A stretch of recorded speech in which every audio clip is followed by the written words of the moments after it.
हमारे इतिहास पर गर्व करने के कई कारण हो सकते हैं, लेकिन महत्वपूर्ण कारण यह है कि हम उस संस्कृति से आते हैं जहां अपने वचन को, अपनी बात को, अपने शब्दों को बचाने के लिए, उनकी रक्षा करने के लिए लोगों ने अपने प्राण तक कुर्बान किए।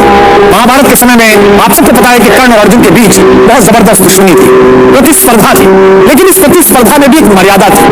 महाभारत के चलते युद्ध में दोनों एक दूसरे के रक्त के प्यासे थे, लेकिन मर्यादा से बाहर हटकर कभी कर्ण ने युद्ध नहीं किया। अपने प्रिय मित्र दुर्योधन को वचन दिया कि अर्जुन को मैं मार दूंगा, इस बात की प्रतिज्ञा की। कथा में सूत्र आता है कि कर्ण अपने समय का सबसे बड़ा दानी था। सुबह सूर्य पूजन के समय, स्नान करते समय नदी से बाहर आने पर उसके सामने अगर कोई भी कुछ मांगने के लिए आ जाए तो कभी उसके खजाने से कोई हाथ खाली नहीं जाता। कुंती के मन में आइडिया आया, उन्होंने सोचा कि क्यों ना अपने बेटे कर्ण के पास जाए और अपने सभी बेटों की रक्षा का वचन मांगे, इससे 6 के 6 बेटे बच जाएंगे और मेरी कोई धन्य रहेगी। जिस दिन कर्ण और अर्जुन का निर्णायक युद्ध होने वाला था, उससे ठीक एक रात पहले एक सफेद कपड़ों में ढकी हुई एक महिला कर्ण के द्वार पर पहुंची। अतिथि से भी कर्ण स्वयं बाहर लेने के लिए गए। देखा तो पांडवों की मां हस्तिनापुर की महारानी कुंती। उन्होंने कहा कि रात्रि के इस समय मुझ जैसे एक सामान्य सैनिक के द्वार पर हस्तिनापुर की महारानी का आगमन, महारानी अंदर आई और भीगे नेत्रों से वो रहस्य जाहिर किया जो रहस्य कर्ण को पहले ही कृष्ण बता चुके थे। उन्होंने कहा कि बेटे, मैं तुमसे क्षमा मांगती हूँ और मैं तुम्हें बताती हूँ कि तुम मेरे सबसे बड़े बेटे और अर्जुन और बाकी चारों पांडव तुम्हारे छोटे भाई हैं। कर्ण ने कहा कि माँ बड़ी देर से आई, फिर भी आप आई हैं तो बताइए कि मैं क्या कर सकती हूँ। कुंती ने कहा कि बस मैं ये चाहती हूँ बेटा कि मेरे 5 पांडव पुत्र हैं और एक तो मेरा सबसे बड़ा पुत्र है। अगर तू युद्ध न करे तो मेरे वो 5 बेटे भी बच जाएंगे और तू भी बच जाएंगे। कर्ण ने कहा कि माँ तब से तो आज तक गंगा में बहुत पानी बह चुका जब आपने मेरे गंगा में प्रवाहित किया। बात बहुत आगे निकल गई। दुर्योधन मेरा मित्र है, मैं आज जो कुछ खड़ा हूँ केवल उसकी कृपा के कारण खड़ा हूँ और मैंने उसे विजय दिलाने का वचन दिया। कुंती ने कहा बेटा, पर मैंने तो सुना था कि तुम पृथ्वी के सबसे बड़े दानी, माँ की तरह नहीं, एक याचक की तरह तुम्हारे द्वार पर मैं तेरे दरबारे से बिना भीख जाए, फिर भी तू जीता रहे ना अपयश जाने, संसार किसी दिन तुझे पुत्र पहचाने। माँ ने ये वरदान दिया और जाने के लिए आगे बढ़ी। जैसे ही कर्ण ने बात सुनी, तुम दान दान रख रही किंतु क्यों माता, पुत्र ही रहेगा सदा जगत में दाता। वैसे छोटी सी बात जानता हूं, दुनिया तो उससे सदा सभी कुछ लेगी, पर क्या माता भी उसे नहीं कुछ देगी? दुनिया मुझसे लेती है, आप तो कुछ दो।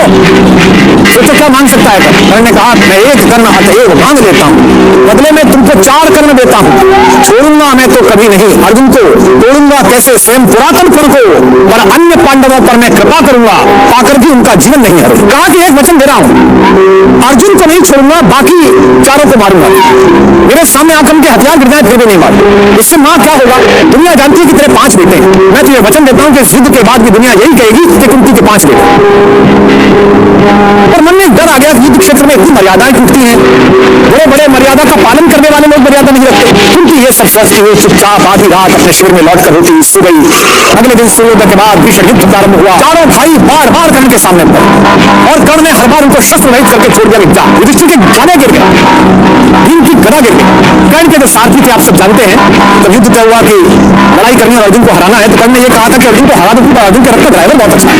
ड्राइवर कौन है? तो पूरी दुनिया का ड्राइवर है, तो मुझे भी एक अच्छा ड्राइवर दो, एक अच्छा रथ चालक दो, सारथी दो। उस समय के सबसे अच्छे विश्व में 2 ही सारथी थे, एक कृष्ण और दूसरे थे शल्य, जो सहदेव नकुल की मां माधवी के भाई थे। भद्र नरेश शल्य, मामा शल्य, वो दुर्योधन की ओर से लड़ रहे थे।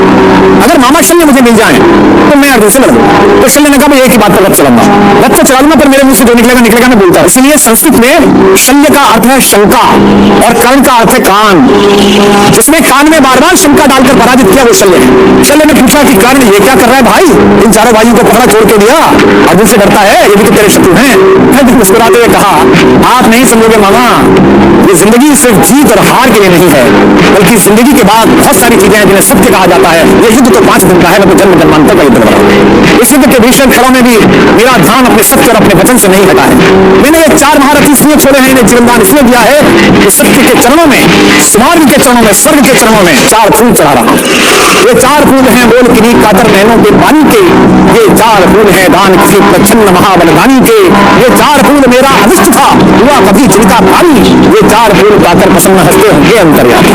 और इस तरह दुनिया के सबसे कीर्तिमान योद्धा और सबसे बड़े दानी ने अपनी मां को जो वचन दिया था दान, उसे युद्ध भूमि में निभाया। जय पराजय को सामने देखकर और आने वाली मृत्यु को सामने देखकर भी जिस व्यक्ति ने अपने वचन का पालन किया उसे ही दानवीर महाबली कर्ण कहा।